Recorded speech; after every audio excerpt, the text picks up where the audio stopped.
Hi, it's Dale Beaumont here, and we're talking today with the founder of Hands Across the Water, Peter Baines, and we're talking about a bike ride experience that you may have heard about. If you haven't, then you can go to the website handsacrossthewater.org.au, and there you can find out all about an amazing experience that truly will change your life forever. Having done it myself, I would highly recommend it. But we have the man here himself to tell us all about the bike ride experience, how it came about, and a little bit about what you can expect if you choose to go on this fantastic experience. Peter, thanks for joining us. Oh, pleasure, Dale. Great to be with you. All right, so you're from Hands Across the Water, and people can watch interviews that we've done about what Hands Across the Water is, and they can learn all about it on the website. But one of the biggest fundraising activities that you do is the bike ride, and you do it each and every year. And in fact, there are now a number of rides that people can go on. But how did it come about? Where did it start? So it started with a supporter of Hands, a lady by the name of Bridget Gibson, who had heard me speak, and she was from the Commonwealth Bank, and she said, I think I'm going to do a bike ride to raise some money for you. And she told me about her thoughts, and I said, well, I'll come with you, and there was two of us. And then it grew, and we ended up the first year, we had 17 riders. 5 of them were my family, and we rode from outside of Bangkok from a place called Phetchaburi down to Khao Lak, and at Khao Lak, of course, is our home Bantham Nam Chai. So it was 800 kilometres. 800 kilometres over 8 days, and we stick a rest day in the middle, and that was the start of it in 2009. And did you know from the beginning that it was going to be something that you'd do ongoing, or? Oh, hell no. It was like, I'm just going to do this once and then that's it. Yeah, absolutely. I wasn't a bike rider. I didn't even own a bike before I did it, and it was only when I returned and thought about the fundraising and looked at it and went, I think we should do it again. So you did it again 12 months later? We did it again in 2010, and the numbers had grown to 32. Wow. And we made over 340,000 that year, and then I went, yeah, we're onto something here. Let's keep this going. Okay, so tell us about how it works. People go over to Thailand and they do the bike ride, either 800 kilometres, or there's different variations now. Some are 500, and people can find out about the different options that are available. But importantly, there's a fundraising component. Tell us about why that is so important, and where does that money go? Yeah, of course. And there's 3 different models basically to the bike ride, and the first one is the original ride that we start from out of Bangkok and over 8 days and down to Bantham Nam Chai, 800 kilometres, 8 days, and that's in January of every year. It's a charity bike ride open to anyone to sign up, and we open that in March of each year. Our next addition to that was the what we call the Northern Bike Ride, and the one I've just described we call the Southern Ride. And the Northern Ride, we leave on the 3rd of January, and we ride down the Mekong River from a place called Udon Thani down to our HIV home at Yosaton at Ban Home Hug. And so that fills our January calendar. And then on top of that, we have a number of 5-day rides which we open up to corporate, and it's the ride that Business Blueprint has done now for a number of years. And the fundraising, if you do the 8-day model, it's $10,000 per person, and you pay for all your expenses on top of that. For the shorter corporate rides, they're 5,000 kilometres, 5,000. It feels like 5,000 kilometres sometimes. That's $5,000 they have to raise. They ride for 5 days over 500 kilometres, and the fundraising, sometimes we attach it to a project, and then sometimes it's for our January bike rides. A lot of the time it goes into the recurrent funding that we need. Our operating costs are $1.5 million a year. So we can't run every project and build something, because what we also know is each time we build something, the costs go up. Our maintenance costs, the staff, we increase the staff numbers when we build a new project. So, and we've got to maintain the facility. So some of the rides, the money will go to a specific project, as the Business Blueprint, who have been building the home and centre at Siren for the kids who have HIV. But it just depends upon which ride as to where the money goes. But 100 cents of it all goes to the children, and it doesn't matter. We've had one of our riders, he raised $100,000 one year in his own right. And it doesn't matter how much you raise, you still have to pay for your expenses on top. And that depends upon which ride, but that's normally somewhere between 2 to 2.5 to about 2.8 for the longer rides. And why do you set a minimum amount of the 10,000 or the 5,000? Why is that so important? It's a lot of it's about the mindset of people, and obviously we have a need to raise money as a charity, and the minimum it's non-negotiable. As you know, if people don't raise the money, I'll contact them and say you can't ride with us, because it's got to be fair, and we can't have someone who's worked really hard, and people work really hard to raise the money. We can't have them raise their money, then someone say, I gave it my best crack, but I didn't get there, but I'm on the ride anyway. And the thing it does is it really creates the journey. It creates in that build up to the ride, for some people, they get to Thailand and they feel like the ride is the reward for the fundraising they've done. So it's built engagement in them before they even get to Thailand, and there's a really powerful aspect to that. It gives everyone that shared common experience of you ride along, you say, how did you do your fundraising, and what's your journey, how did you be here? And then when you arrive at the home that you're supporting, to arrive and to know there that you've contributed either $5,000 or $10,000 to what can be a ride that's raising $500,000. It's a very rewarding experience back to those that have done the fundraising. And we call it an experience because it's so much more than just riding the bike. And a big part of that is obviously the fundraising as well. And people have amazing outcomes and breakthroughs and learning experience from that, stepping out of their comfort zone, talking to people. Why is the fundraising so important to the whole experience? Apart from just the money, it really pushes people out of their comfort zones, right? It does.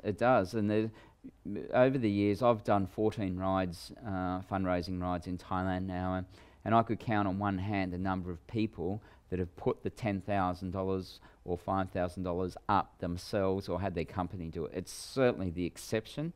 So it gives people, it forces them to do things that they might not have done previously. So it forces them to stand up and tell their story to a group of friends or work colleagues. It forces them to go out and do something which they might have thought was impossible. And when I speak at a conference and I'll talk about hands, I'll talk about the bike rides, and I'll have people who will walk up to me and say, I couldn't raise that money.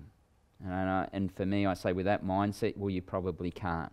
It's the same as people who say, there's no way I could ride 500 or 800 kilometres. I go, with that mindset, you probably can't. But what we've seen over the years is these amazing journeys of people who are raising money at $50 at a time.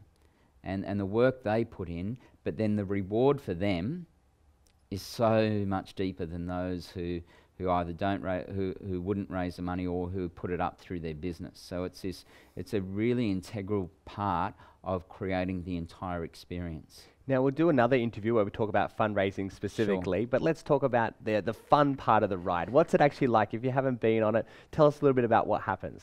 Yeah, so I guess the first thing is to say that it's achievable for everyone, and you can be surprised at the size and body shapes of people who sign up. And you don't need to be a bike rider already. No, and it's one of there's some great charities that do really cool bike rides, and for them it's about riding hard and fast and long distances and being together in a peloton and that real test of physical endurance. Well, our rides are very different, and I'd like to say it was through my design, but it's more through accident that what we do is it's sufficient challenge that it challenges everyone, but it's also achievable. So we have good bike riders who come with us, and it's a challenge for them. And how it works is you wake up in the morning, you'll have your breakfast, and by 7 o'clock, we'll be down getting ready to go on the bike. And we'll ride at 25 kilometres is the average distance in between water stops. Sometimes it might be down at 17, and sometimes it might be a touch over 25. But so it's it's about an hour and a half on the bike for most people. And so if we're leaving at 7, by 8:30 you're off the bike.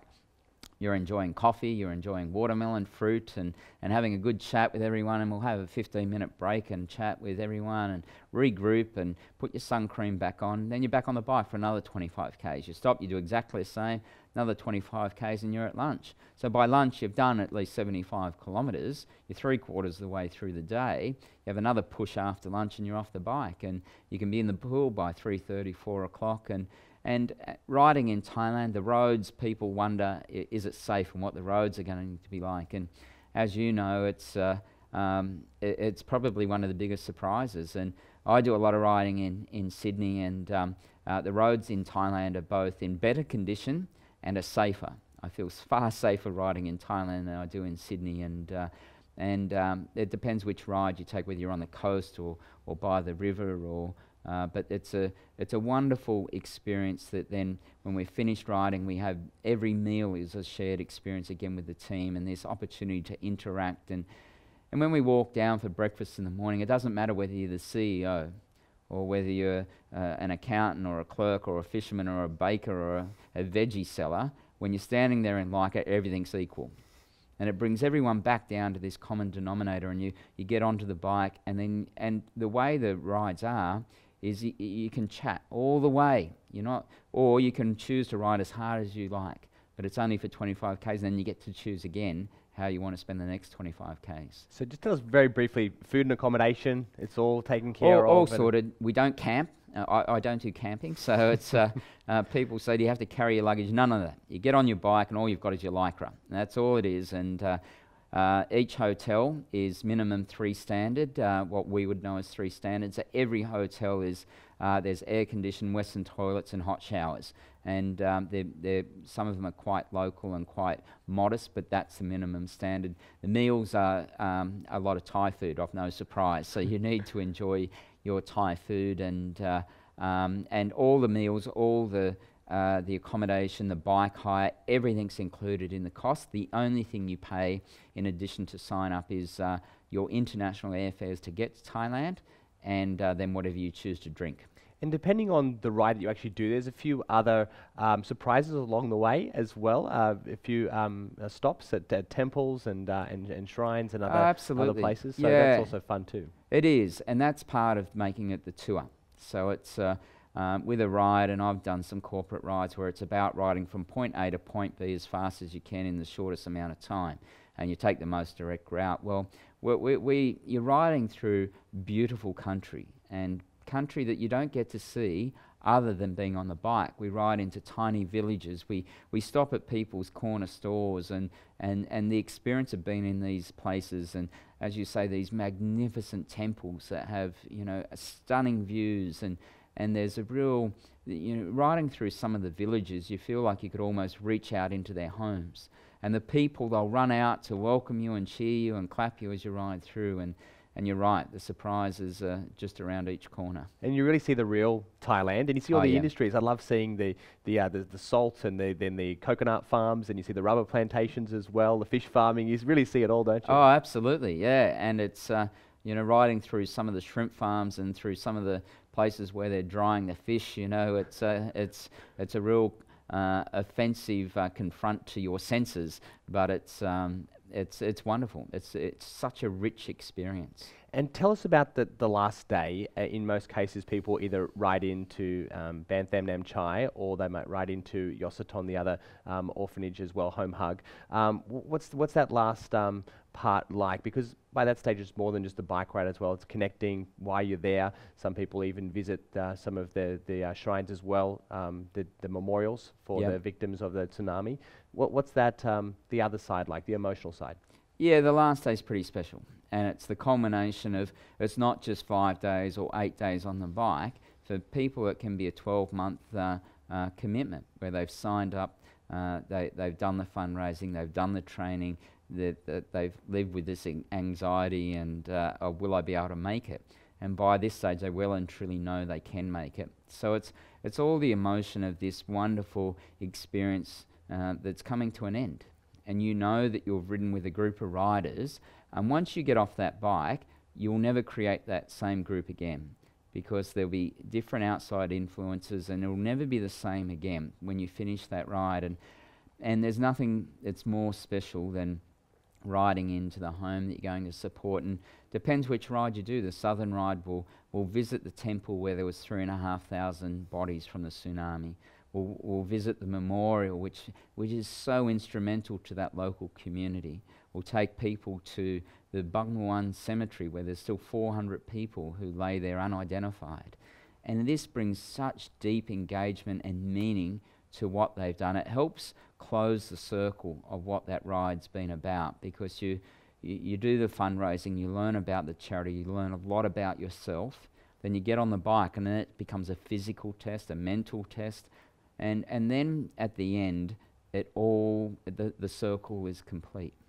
And you see the beautiful smiling faces of the children as well. Of course. Tell us a bit about that. Yeah, and that's, when you arrive at any of the homes to see the kids and to be welcomed in by your family and friends as well, the staff, and they appreciate how hard we work to raise the money, to take the time off, to come and ride, and it's such a beautiful thing. But equally, and as you know, you've experienced this, the dinner that night when the riders are relaxed, the riders are clean and have got some aftershave and perfume on and change their clothes, and then at that party that night, it's one of the social highlights of the year for me, is finishing the ride with these new group of friends. Some of them are returned, some I'll only see once a year, some I'll have only met 8 days ago, but we feel like a very tight unit. And then you've got the kids, and they love it, and it's such a beautiful experience. Fantastic. Well, that's been a little bit about the Hands Across the Water bike ride, the experience. You've heard from Peter Baines, and if you're interested to find out more, then go to handsacrossthewater.org.au. If you're already signed up to do one of the rides in the near future, then make sure that you stay plugged in, keep going with your fundraising, and contact your support people if you need any help along the way. It really is an amazing experience that you'll never forget. We're going to wrap up there. Thanks for watching. See you next time.